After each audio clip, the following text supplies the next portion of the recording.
মোহাম্মদপুর, মাগুরা এবং চালিকা। আমি আমার বক্তব্যের শুরুতেই মাগুরা জেলা বিএনপির পক্ষ থেকে জানাই রক্তিম অভিনন্দন এবং শুভেচ্ছা। সংগ্রামী সাথী ও বন্ধুরা, আজকে জনাব কাজী সালিমুল হক কামালের বিষয়ে কোনো বক্তব্য দেওয়ার অবকাশ নাই।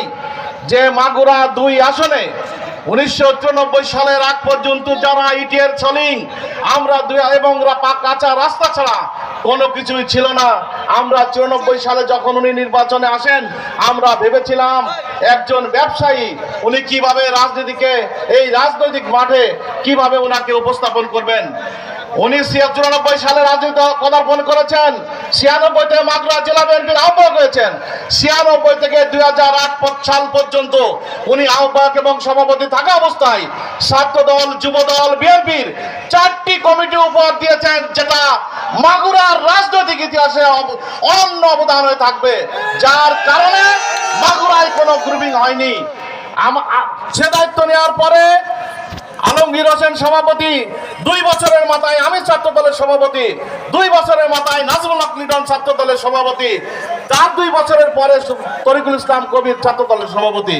আজকে যদি আমরা এই বৈষম্য বিরোধী এবং আহ্বায়ক সোহাগ হয়েছে, মাঝে কবি রয়েছে, তাহলে এতগুলো কমিটিতে 2 বছর পর পর একটি কমিটি হয়, যার দৃষ্টান্ত সারা বাংলাদেশের কাজী সলিমুল হক কামাল সাহেব রেখেছেন। সংগ্রামী সাথী বন্ধুগণ, আমরা সময় নেব না। আজকে আমরা শুধু এটুকু বলতে চাই, জনাব তারেক রহমান ঐক্যের ডাক দিয়েছেন। আমরা দেখাতে চাই আমাদের পথ কিন্তু বারবার উনি গত মিটিংয়ে বলেছেন, সামনের পথগুলো কিন্তু মসৃণ নয়। আমাদের পা ফেলতে হবে ভেবেচিন্তে, আমাদের চলতে হবে ভেবেচিন্তে, আমাদের জাতীয় দলের রাজনীতি করতে হবে ভেবেচিন্তে। আমরা শুধু এটুকু বলতে চাই, আমাদের কঠিন ইস্পাত ঐক্য দরকার, কঠিন ইস্পাত ঐক্য দরকার। জনাব তারেক রহমান যে নির্দেশনা দেবেন, যে 31 দফা দিয়েছেন, তার ভিতর ডিটেলস আছে। আপনারা এই 31 দফা যদি আপনারা সুন্দরভাবে আপনারা দেখেন, পড়েন, বোঝেন এবং বাংলাদেশের জনগণের ভিতরে উপস্থাপন করতে পারেন, তাহলে এই দলের আদর্শ, এই দলের রাজনীতি নিয়ে আমাদের চিন্তা করতে হবে না। পরিশেষে জনাব কাজী সালিমুল হক কামাল আমাদের মাঝে ফিরে এসেছেন দীর্ঘদিন পরে, আমরা তাকে স্বাগত জানাই। উনি কারাবরণের কারণে আমাদের মাঝে আসতে পারেননি। উনি অনেক সময় আমাদের যেভাবে হোক আমাদের সাথে যোগাযোগ ছিল, আমাদের সাথে যোগাযোগ উনি রেখেছিলেন, কারণ ওনার প্রাণ, ওনার মন, ওনার ভালোবাসা মাগুরা জেলা তথা মাগুরা 2 আসনে ছিল। সবাইকে ধন্যবাদ জানিয়ে আগামী দিনের রাজনীতি আরো সুন্দরভাবে করার জন্য আমরা ঐক্যবদ্ধ থাকবো, এই আশাবাদ ব্যক্ত করে জনাব তারেক রহমান আসবে ফিরে বাংলাদেশ, বীরের বেশে আসবে ফিরে বাংলাদেশে, এই আশাবাদ ব্যক্ত করে সবাইকে ধন্যবাদ জানিয়ে আমি আমার বক্তব্য শেষ করছি। আসসালামু আলাইকুম।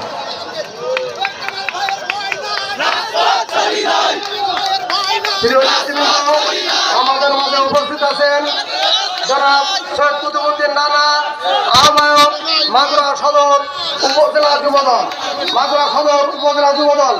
আমাদের মাঝে উপস্থিত আছেন জনাব আব্দুল কুদ্দুস, সহসাধারণ সম্পাদক মাগুরা জেলা স্বেচ্ছাসেবক দল। আমাদের মাঝে উপস্থিত আছেন মুন্সি মাহবুবুর রহমান ডলার, সহসভাপতি মাগুরা জেলা যুবদল। আমাদের মাঝে উপস্থিত আছেন মোহাম্মদ আরিফুজ্জামান রাজা, যুগ্ম সাধারণ সম্পাদক মাগুরা জেলা যুবদল। এ পর্যায়ে আপনাদের সামনে বক্তব্য নিয়ে আসছেন বাংলাদেশ জাতীয়তাবাদী দল মাগুরা জেলা শাখার সম্মানিত যুগ্ম আহ্বায়ক, মাগুরা জেলা যুবদলের সাবেক সভাপতি, মাগুরা জেলা ছাত্র দলের সাবেক সভাপতি জনাব আলমগীর হোসেন। জনাব আলমগীর হোসেন। সদস্য জননেতা জনাব কাজী সালিমুল হক কামাল ভাই উপস্থিত রয়েছেন। প্রধান বক্তা হিসেবে স্নেহের ছোট ভাই, ঢাকার রাজপথের আন্দোলন সংগ্রামের এক অনন্য ঐতিহাসিক নাম, মৃত্যুঞ্জয়ী সাবেক ছাত্র নেতা স্নেহের ছোট ভাই জনাব রবিউল ইসলাম নয়ন। মঞ্চে উপস্থিত রয়েছেন মাগুরা থেকে আগত মাগুরা জেলা বিএনপির সংগ্রামী যুগ্ম আহ্বায়ক বৃন্দ সহ মাগুরা এবং মাগুরার বিভিন্ন থানা থেকে আগত মঞ্চে উপবিষ্ট নেতৃবৃন্দ এবং মঞ্চের সামনে উপবিষ্ট বাংলাদেশ জাতীয়তাবাদী দলের প্রাণ ভোমরা তথা তারেক রহমানের প্রাণ ভোমরা, বাংলাদেশ জাতীয়তাবাদী দলের তৃণমূলের সকল, একটু পিছনের দিকে তাকিয়ে দেখেন গত বছর এই দিনে আজকে যারা এই মঞ্চে এবং সামনে উপস্থিত রয়েছেন, আমরা একটি লোক এই শীতের রাতে বাড়িতে ঘুমাতে পারি নাই। এখানে যারা উপস্থিত রয়েছেন এর মধ্যে কয়েক শত লোক গত বছর এই দিনে এবং এইখানে মাগুরা জেলা কারাগারে অবস্থান করছিল। আজকের যিনি প্রধান অতিথি তিনিও গত বছর এই দিনে ঢাকার জেলখানায় বন্দী ছিলেন। আজকের এই মুক্ত বাতাসে আজকে নিঃশ্বাস নিতে পারছি যাদের আত্মত্যাগের বিনিময়ে। আমি আজকের এই সমাবেশে সকলের উদ্দেশ্যে বলতে চাই, আমরা যেন তাদেরকে ভুলে না যাই। সমবেত সাথী ও বন্ধুরা, একটু আগে বক্তা বলে গেছেন, গত কয়েকদিন আগেও আমাদের নেতা জনাব তারেক রহমান আমাদেরকে বলেছেন আগামী দিনে আমাদেরকে একটি বড় চ্যালেঞ্জ মোকাবেলা করতে হবে, অতএব নিজেদেরকে ঐক্যবদ্ধ থাকতে হবে। আমরা ঐক্যবদ্ধ থাকব। আজকের এই পতিত স্বৈরাচার সরকার এই পার্শ্ববর্তী রাষ্ট্রে ভারতে বসে বাংলাদেশকে নিয়ে যে ষড়যন্ত্র করছে, আমরা ঐক্যবদ্ধ থেকে সেই ষড়যন্ত্র মোকাবেলা করব। এবং আজকের এই সমাবেশের মাধ্যমে আজকে যে সরকার পরিচালনা করছেন তাদেরকে আমরা বলতে চাই, আমরা আপনাদেরকে সহযোগিতা করতে চাই।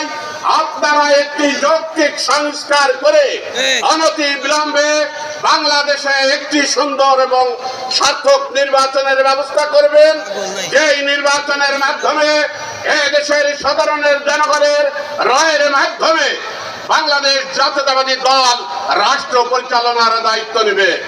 এই আশাবাদ ব্যক্ত করে আজকে উপস্থিত সকলে সুস্বাস্থ্য এবং মঙ্গল কামনা করে আগামী দিনে ঐক্যবদ্ধ থেকে বিএনপিকে শক্তিশালী করার আহ্বান রেখে আমি আমার বক্তব্য শেষ করছি। আল্লাহ হাফেজ।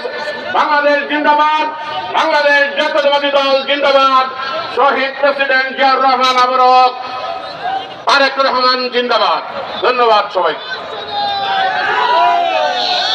প্রিয় নেতৃবৃন্দ, এবার মঞ্চে আসার জন্য আহ্বান করছি মোহাম্মদপুর উপজেলা বিএনপির সংগ্রামী যুগ্ম আহ্বায়ক জনাব ডাক্তার মারুফ হোসেন। জনাব ডাক্তার মারুফ হোসেনকে মঞ্চে আসার জন্য অনুরোধ করছি। এবার আমাদের মাঝে উপস্থিত হয়েছেন কেন্দ্রীয় ওলামা দলের সদস্য হাফেজ আকরামুল ইসলাম আরজু। আমাদের মাঝে উপস্থিত হয়েছেন উজ্জ্বল নক্ষত্র জনাব পারভেজ আলম। আমাদের মাঝে উপস্থিত আছেন নওদা ইউনিয়ন বিএনপির সাংগঠনিক সম্পাদক জনাব হিসান। আমাদের মাঝে উপস্থিত আছেন কালিয়া ইউনিয়ন বিএনপির সাংগঠনিক সম্পাদক তরুণ। আমাদের মাঝে উপস্থিত আছেন বাবুখান ইউনিয়ন বিএনপির সাংগঠনিক সম্পাদক টিপু খান। আমাদের মাঝে উপস্থিত আছেন তরুণ নেতা, আগামী দিনের উজ্জ্বল ভবিষ্যৎ জনাব মাসুদ পারভেজ। এ পর্যায়ে আপনাদের সামনে বক্তব্য নিয়ে আসছেন বাংলাদেশ জাতীয়তাবাদী দল মাগুরা জেলা শাখার সংগ্রামী যুগ্ম আহ্বায়ক, মাগুরা জেলা ছাত্র দলের সাবেক সভাপতি জনাব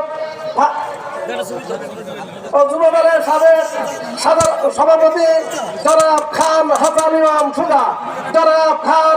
ইমাম সুজা। বিসমিল্লাহির রহমানির রহিম।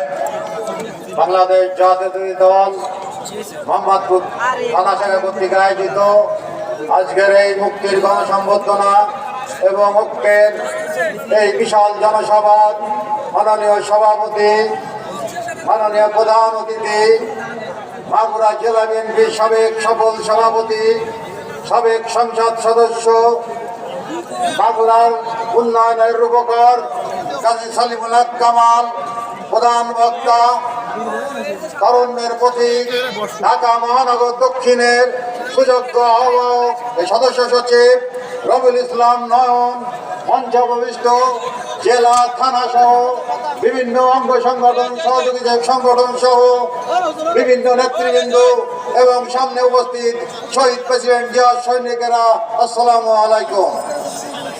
আমি আমার বক্তব্য দীর্ঘায়িত করব না, অনেক বেজে গেছে, প্রত্যেকের মনে খিদে লেগেছে, আমাদের নিজেদের অনেক খিদে লেগেছে, তাই আমি একটা কথাই বলবো, আজ